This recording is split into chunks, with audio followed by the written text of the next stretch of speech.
Hello student. आज की class में हम डिस्कस करेंगे प्रमुख देशों के राष्ट्रीय चिन्हों के बारे में। देखिए स्टूडेंट, आज की क्लास से आपको ये क्लियर हो जाएगा कि कौन सा देश कौन से राष्ट्रीय चिन्ह का प्रयोग करता है। ठीक है, तो चलिए शुरुआत करते हैं अपनी क्लास की।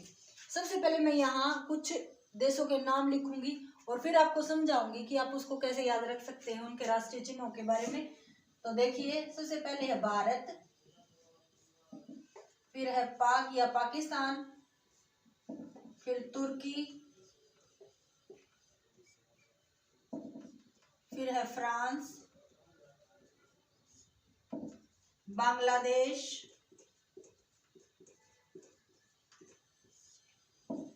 इटली, फिर ईरान, फिर है यूके,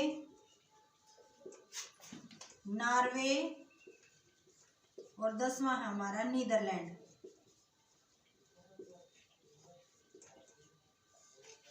देखिए स्टूडेंट, आज की क्लास में हम इन 10 देशों के बारे में पढ़ेंगे और इन जानेंगे कि इनके राष्ट्रीय चिन्ह कौन कौन से हैं।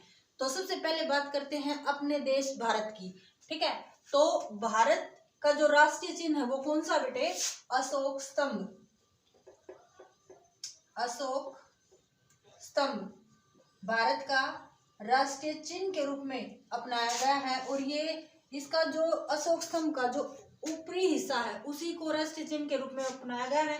और ये कहाँ से लिया गया है बेटे? ये लिया गया है सारनाथ से। सारनाथ से लिया गया है ये। सारनाथ से जो लौह स्तंभ है वहां से ये लिया गया है। अब देखिए पाक यानी पाकिस्तान। पाकिस्तान का राष्ट्रीय चिन्ह कौन सा है बेटे? चमेली का फूल। चमेली के फूल को अपनाया है किसने? पाकिस्तान ने। भारत का राष्ट्रीय चिन्ह कौन सा है? अशोक स्तंभ।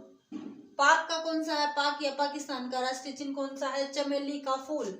अब तुर्की, देखो यहाँ हमने फूल ले लिया, अब क्या कहेंगे? तुर्की। तुर्की से हम ऐसे जोड़ेंगे, तुम क्या ले आओ? चांद तारे ले आओ। ठीक है, तो चांद तारा। चांद तारा राष्ट्रीय चिन्ह के रूप में किसने अपनाया है? तुर्की देश ने अपनाया है। फिर है फ्रांस। फ्रांस में क्या लगा दो? लिली लगा दो, लिली। बांग्लादेश में वाटर लिली, वाटर लिली। अब इटली, इटली कैसी होती है? सफेद होती है, तो इटली का राष्ट्रीय चिन्ह कौन सा हो जाएगा? सफेद लिली। सफेद लिली। अब देखो इन 3 देशों में हमने लिली के फूल लगा दिए हैं। ठीक है, फ्रांस में लिली, बांग्लादेश में वाटर लिली, इटली में सफेद लिली।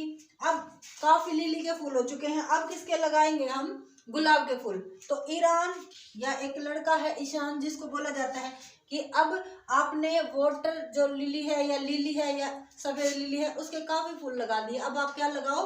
अब आप गुलाब के फूल लगाओ। ठीक है, तो ये ईरान है या ईशान है? ईशान एक लड़का है जिसको बोला जाता है। अब वो ईशान क्या कहेगा? ओके, तो यूके। तो ईशान जो लड़का है वो ईरान और यूके में क्या लगाएगा? गुलाब के फूल। यानी कि गुलाब का फूल कहाँ का राष्ट्रीय चिन्ह है? ईरान और यूके का राष्ट्रीय चिन्ह है कौन सा? गुलाब का फूल। अब देखो यहाँ पर फूल ही फूल लगा दिए हमने, वाटर लिली लगा दी, सफेद लिली लगा दी, लिली लगा दी, गुलाब के फूल लगा दिए। अब कोई रखवाली के लिए भी चाहिए। ठीक है, तो रखवाली के लिए अब हम किसी इंसान को नहीं, जानवर को रखेंगे। देखो नहीं, न से दोनों में न कॉमन है। ठीक है, तो यहाँ से हम क्या करेंगे? नहीं, किसी इंसान को रखवाली के लिए नहीं रखना। अब किसको रखना है? शेर को रखना है। तो इन दोनों ही देशों में शेर को रख दिया, मतलब शेर का जो चिन्ह है वो राष्ट्रीय चिन्ह के रूप में अपना लिया। कौन कौन से देश ने अपना लिया? नॉर्वे ने और नीदरलैंड ने। तो देखिए स्टूडेंट, अब क्विक रिवीजन कर लेते हैं ताकि आपको इसी क्लास में इस इजी से ये सभी देश याद हो जाएं कि उनके राष्ट्रीय चिन्ह कौन कौन से हैं। तो सबसे पहले बात करते हैं अपने देश भारत की। तो भारत देश ने कौन सा राष्ट्रीय चिन्ह अपना रखा बेटे? अशोक स्तंभ अपना रखा है, ठीक है। फिर पाक या पाकिस्तान ने कौन सा अपना रखा है? चमेली का फूल। तुम क्या ले आओ? तुम चांद तारे ले आओ, तो तुर्की, तुमसे तुर्की और चांद तारे ले आओ, ठीक है। फ्रांस में क्या लगा दिया? लिली लगा दिया। अब बांग्लादेश भी बोला कि भाई मुझे भी चाहिए, तो यहाँ पर हमने लगा दिया वाटर में लिली, ठीक है, वाटर लिली लगा दिया। इटली, इटली कैसी होती है? सफेद होती है, तो सफेद लिली लगा दिया हमने इटली में। ईरान, ईरान जो देश है हम उसको मान लेते हैं एक लड़का ईशान है, उसको क्या बोला जाता है? अब तुमने बहुत सारे लिली के पौधे लगा लिए हैं, तुम कैसे लगाओ? तुम गुलाब के फूल के लगाओ, ठीक है। तो ये क्या कहता है? ईशान क्या कहता है? ओके, मतलब यूके, कनेक्ट करने के लिए ये सभी चीजें। तो ईशान क्या कहता है? ओके। तो इस ईरान और यूके में क्या लगा दिया? गुलाब के फूल लगा दिए।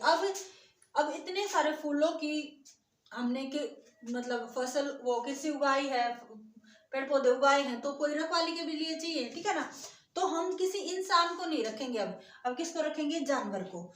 तो न यहाँ से हमने कॉमन ले लिया, नॉर्वे का न और नीदरलैंड का न, तो यहाँ से न और न कॉमन ले लिया, तो मतलब इस क्या क्या आ जाता है?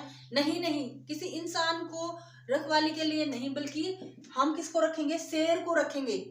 तो आपको इजीली क्लियर हो जाएगा कि नॉर्वे और नीदरलैंड में राष्ट्रीय चिन्ह के रूप में किसको अपनाया गया है? शेर को अपनाया गया है। तो आई थिंक स्टूडेंट आपको आज की क्लास के जो हमारे राष्ट्रीय चिन्ह थे तो वो आपको समझ में आ गए हैं। तो मिलते हैं नेक्स्ट क्लास में इसी का नेक्स्ट पार्ट लेकर। तो थैंक यू वेरी मच।